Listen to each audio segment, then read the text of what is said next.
اعوذ باللہ من الشیطان الرجیم بسم اللہ الرحمن الرحیم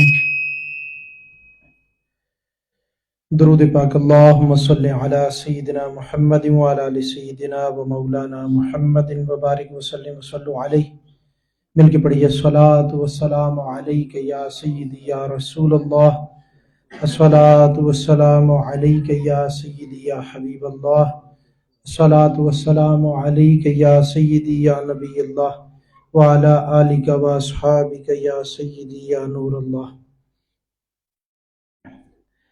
وعن ابی ہریرہ قال قال رسول اللہ صلی اللہ علیہ وسلم آیات المنافق ثلاث زاد مسلم وإن صام وصلى زعم أنه مسلم ثم اتفقا إذا حدث كذب وَإِذَا وَعَدَ أَخْلَفَ وَإِذَا تُمِنَ خَانَ۔ روایت ہے حضرت ابو ہریرہ رضی اللہ تعالیٰ عنہ فرماتے ہیں کہ فرمایا نبی کریم صلی اللہ علیہ وآلہ وصحبہ وسلم نے منافق کی 3 علامتیں ہیں۔ ارشاد فرمایا کہ منافق کی 3 علامتیں ہیں۔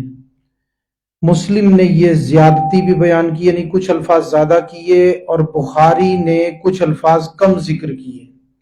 میں یہ چاہتا ہوں کہ اس ترجمے کو سنانے سے پہلے اور اس حدیث پر کچھ گفتگو کرنے سے پہلے میں یہ چاہتا ہوں کہ پچھلی مرتبہ کسی وجوہات کی بنا پر ہماری فیس بک کی لائیو کی آواز جو تھی وہ چلی گئی تھی، تو میں یہ چاہتا ہوں کہ جو بیان پچھلی مرتبہ ہوا اور فیس بک لائیو کے ناظرین تک آواز نہیں پہنچ سکی، تو میں یہ چاہتا ہوں کہ وہ بیان کا بقیہ حصہ بھی کنٹینیو کر دیا جائے، اور اس کے بعد انشاءاللہ اس حدیث پاک پر ہم گفتگو کریں گے۔ اور انشاءاللہ اس حدیث پاک پر بہت دلچسپ قسم کی گفتگو ہوگی۔ یہ نہ سمجھیں کہ یہ حدیث پاک عموماً آپ نے سن رکھی ہے، اس میں سے کچھ چیزیں آئیں گی جو آپ کے علم میں نہیں ہوں گی، وہ انشاءاللہ آج آپ عام دوستوں کے علم میں وہ آئیں گی۔ پچھلی مرتبہ جو روایت پاک ہم نے پڑھی تھی، تبرکاً اس روایت کو تلاوت کر لیتے ہیں، پھر اس میں جو نکات رہ گئے تھے اس کو بیان کر لیتے ہیں۔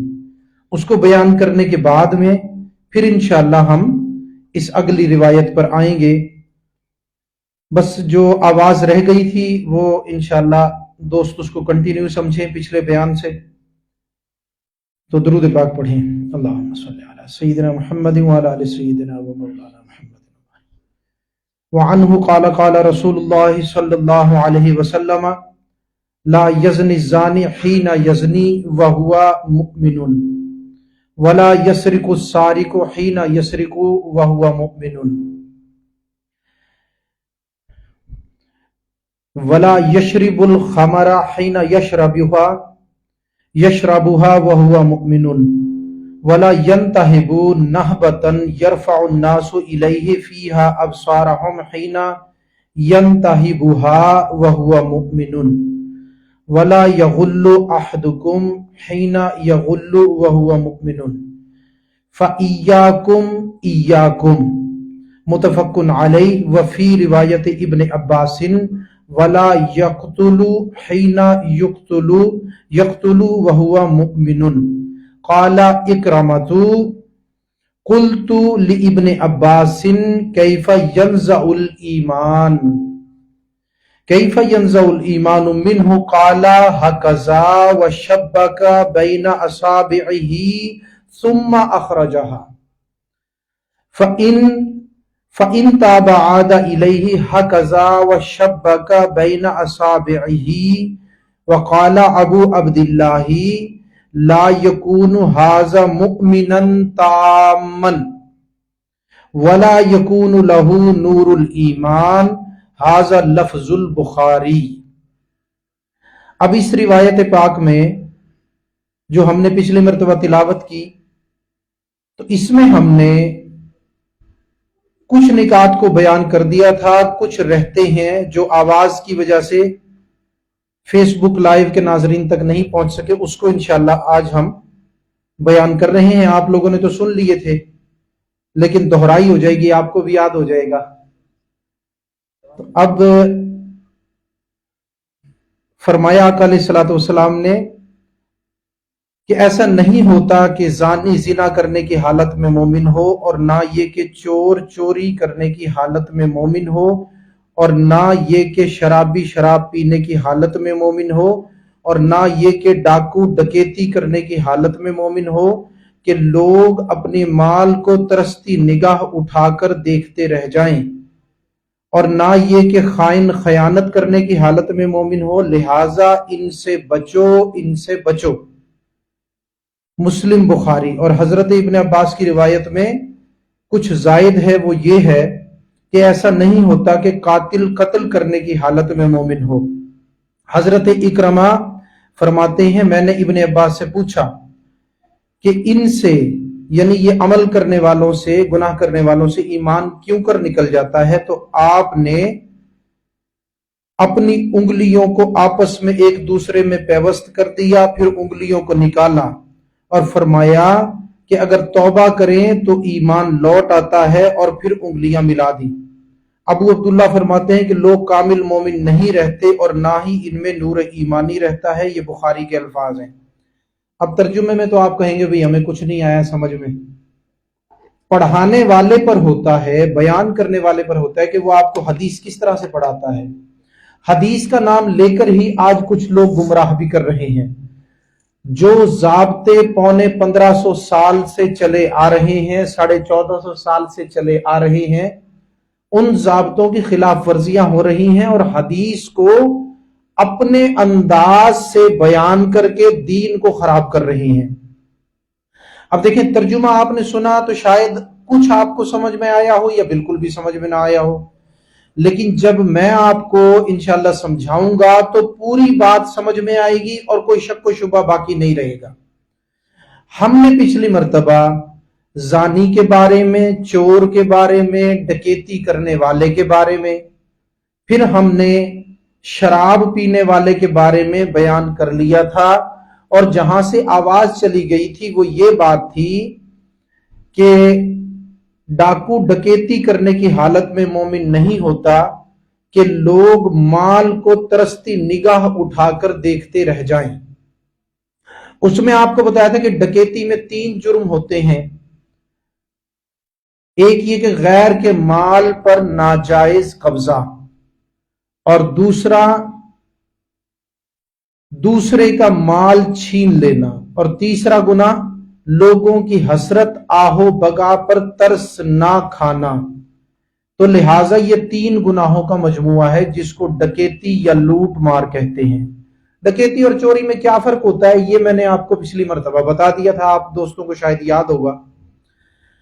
ابھی جہاں سے آواز گئی تھی وہ یہ تھا کہ میرا آپ لوگوں سے سوال یہ ہے، کیونکہ حدیث پاک اس موضوع پر ہے کہ یہ گناہ کرتے وقت انسان مومن نہیں رہتا۔ میں نے آپ کو بتایا تھا کہ مومن اسے کہتے ہیں جو اللہ تبارک و تعالیٰ کو موجود جانتا ہے، اور یہ جانتا ہے کہ وہ سن بھی رہا ہے، وہ دیکھ بھی رہا ہے، وہ سمیع بھی ہے، وہ بصیر بھی ہے، اور اس کی بصیرت سے، اس کے دیکھنے سے اور اس کے سننے سے کوئی بھی چیز چھپی نہیں ہوئی۔ تو اب یہ جو ڈکیتی کرنے والا لوگوں پر ترس بھی نہیں کھا رہا اور غیر کے مال پہ قبضہ بھی کر رہا ہے، دوسرے کا مال ہتھیا بھی رہا ہے، اب یہ سارے کام جب وہ کر رہا ہے تو میرا سوال آپ سے یہ تھا کہ اگر وہ اللہ کو اس وقت حاضر و ناظر جانتا، اللہ کو سمیع اور بصیر جانتا، اور اس کا یہ عقیدہ بالکل پختہ اور اپنے عروج پر ہوتا، تو کیا اس وقت میں اللہ احکم الحاکمین قہار و جبار کو حاضر و ناظر جانتے ہوئے مانتے ہوئے کیا اس وقت میں وہ یہ کام کر سکتا تھا کہ غیر کے مال پہ قبضہ بھی کرے، پھر جو ہے دوسرے کا مال چھین بھی لے، اور پھر تیسرا کام ڈکیتی کا کہ لوگ آہو فغاں کر رہے ہیں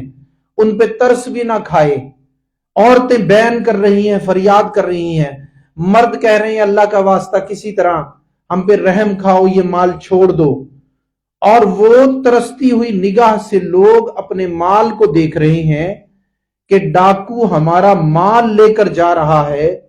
اب کسی کو یہ خیال آ رہا ہوتا نا، بھئی یہ جو بھینس لے کر جا رہا ہے یہ تو میں نے اپنی بیوی کا زیور بیچ کے لی تھی، اتنی مشکلات سے میں نے یہ مال بنایا تھا یا یہ مویشی بنائے تھے، اور یہ اتنی آسانی سے لے کر اس کو چلتا بنا ہے، اور ہمارا سارا کمایا ہوا مال لے کر یہ جا رہا ہے، اور وہ ترستی نگاہ، حضور نے فرمایا وہ ترستی ہوئی نگاہ اٹھا کر دیکھ رہے ہیں۔ تو اگر وہ اللہ کو حاضر ناظر جانتا تو کیا یہ سب کچھ کرتا؟ تو نہ کرتا، اس لیے کہ اگر اللہ احکم الحاکمین جبار و قہار کو حاضر و ناظر جانتے ہوئے اس کا عقیدہ اس وقت پختہ ہوتا، اس کا ایمان عروج پر ہوتا، تو کیا وہ یہ سوچ نہ رہا ہوتا کہ اللہ مجھے دیکھ رہا ہے، میں لوگوں پر ترس بھی نہیں کھا رہا ہوں، میں مال بھی لوٹ رہا ہوں، میں لوگوں کے مال پر ناجائز قبضہ بھی کر رہا ہوں۔ تو اگر یہ خیال میرے دوستو، اگر ایمان اس وقت ہوتا، پھر یہ خیال اس کو ضرور آتا، تو یہ خیال کرتے ہوئے ہرگز بھی ڈکیتی نہیں کر سکتا تھا۔ تو میرے دوستو ثابت ہوا کہ وہ جو ایمان تھا نا وہ اس سے نکل گیا۔ لیکن میں نے کیا کہا تھا؟ میں نے کہا تھا مومن میں اور مسلمان میں فرق ہے۔ حدیث پاک میں فرمایا مومن نہ رہا، مومن نہ رہا لیکن مسلمان تو رہا نا، کیونکہ اگر یاد رکھے نا کہ اگر حقیقت ایمان نکل جاتی اس وقت پہ تو وہ کافر نہ ہو جاتا، تو کافر نہیں ہوا، اس کا مطلب کیا ہے کہ وہ مسلمان تو ہے، لیکن ایمان کا جو کمال ہے، جو مومن کی شان ہے، اس سے وہ گر جاتا ہے، اور اس وقت وہ مومن نہیں رہتا جس وقت یہ کام کرتا ہے۔ اچھا، ایک اور چیز جو پچھلی مرتبہ تو بیان نہ ہو سکی، اب اس میں ایک اور چیز میں ایڈ کر دوں اب کی مرتبہ، وہ کیا ہے؟ وہ چیز یہ ہے، غور سے سن رہے ہیں بھائی، بات کی سمجھ آ رہی ہے؟ اب اس میں جو ایڈ میں کرنا چاہتا ہوں نا اس موقع پہ وہ یہ چیز ہے کہ ایک بندہ ہے بالکل گناہگار ہے، تو مسلمان نا لیکن گناہگار ہے، دوسرا ہے وہ مسلمان ہے لیکن کچھ نہ کچھ نیک اعمال کرتا ہے، تیسرا ہے وہ ایمان کے کامل درجے پر ہے، جب عبادت کرتا ہے تو اللہ تبارک و تعالیٰ کے بارے میں یہ جانتا ہے کہ وہ رب تعالیٰ مجھے دیکھ رہا ہے، نہ صرف عبادت کرتے ہوئے بلکہ اللہ تو ہر عمل میں دیکھتا ہے، لیکن عبادت میں خاص طور پر اس کی ارتکاز توجہ، اس کی یکسوئی اس نقطے پر ہے کہ میرا رب مجھے دیکھ رہا ہے۔ تو اب میں جس نقطے کو بیان کرنا چاہتا ہوں وہ یہ ہے کہ یہ جو تین لوگ ہیں یہ یاد رکھے درجہ ایمان میں برابر نہیں، درجہ ایمان میں برابر نہیں۔ ان میں ایک جو اللہ کو حاضر سمجھ کر عبادت کر رہا ہے، اللہ کو سمیع بصیر جان کر عبادت کر رہا ہے، وہ تو سمجھ لیں کہ مومن ہے۔ اب یہ دو، جو ایک بالکل بد عمل ہے، دوسرا ہے بہت تھوڑا سا عمل کرتا ہے، لیکن یہ دونوں مسلمان کی قسم سے ہیں، مسلمان کی کیٹیگری سے ہیں۔ تو اس مومن اور ان مسلمان، ان میں درجات کا بڑا فرق ہے، وہ مومن ہے، یہ مسلمان ہے، بلکہ ان دو مسلمان لوگوں میں بھی فرق ہے ایمان کے لحاظ سے۔ ایمان کے لحاظ سے برتر وہ ہوگا، ہم اس کے ایمان کو زیادہ میرے دوستو جو ہے وہ مضبوط سمجھیں گے کہ جو کچھ نہ کچھ عمل کرتا ہے، سمجھ لیں جتنا کچھ عمل کرتے ہوئے دیکھتے ہو بس اسی قدر اس کا ایمان ہے۔